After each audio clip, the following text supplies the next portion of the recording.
In this video, we will learn all about a cheap and very effective soil ingredient called as cinder. We will see what are its benefits, side effects and correct usage. So let's begin and do subscribe to our channel.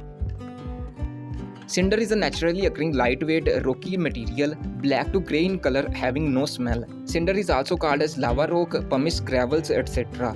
It's commonly used in container gardening, mostly to improve the texture and drainage of our soil. These irregular pieces of lava rock have some elements, but generally they are considered neutral for the soil fertility. Fortunately, cinder is a non-expiring material and works best as a soil amendment.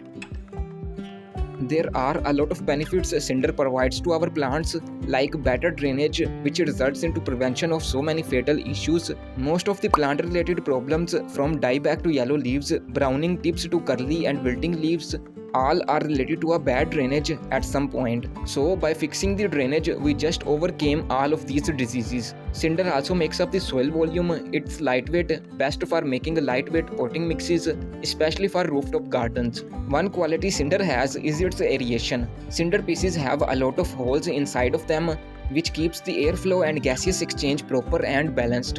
It doesn't expire at all, just buy once and use forever. As though cinder is neutral, but some minute amounts of trace elements are still present in it. These elements are iron, calcium, manganese, potassium and phosphorus. Cinder overall makes up the soil health and texture, which ultimately provides better plant growth, thicker leaves, more root growth, etc. Now let's know how we can use cinder for our plants.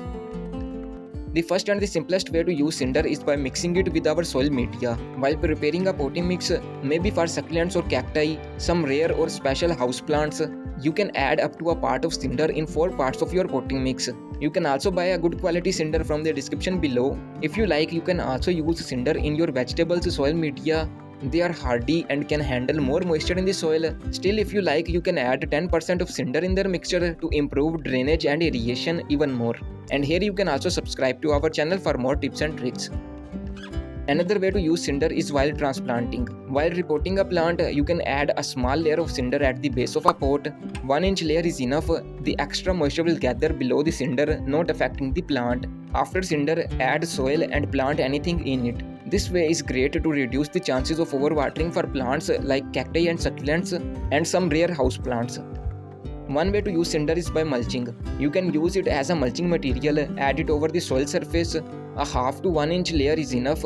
This will keep the soil nutrients intact, keep moisture available in dry conditions, keep soil microbes alive and thriving. This all results into a better plant growth. Mulching is great for moisture-loving plants, not for cacti and succulents. Learn in depth about the benefits of mulching plants from the description below. Following a correct way, you can use cinder for any plant. It's mainly used for soil enhancing, and a better soil is good for all plants. Mostly it's used for cacti and succulents and some sensitive houseplants that hates overwatering.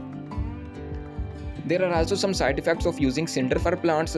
The most important thing to understand is that cinder has no nutrients. If you are planning to use it alone, that won't work. It's a soil conditioner, not a complete soil media. You have to add some compost and some soil in it to make it good enough. One thing is its pH. A good quality cinder is neutral in pH, but some areas have an acidic kind of cinder, so better way is to use with moderation. Don't use too much. 10 to 20% is enough for a soil media. Cinder also have some dust that is very harmful for our inhaling and skin contact.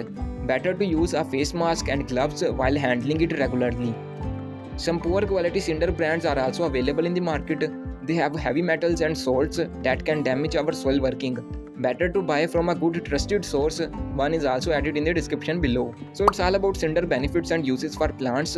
Here is a video on a homemade seed starter, and here is a playlist on some other kinds of soil amendments if you like to follow. And don't forget to subscribe to our channel.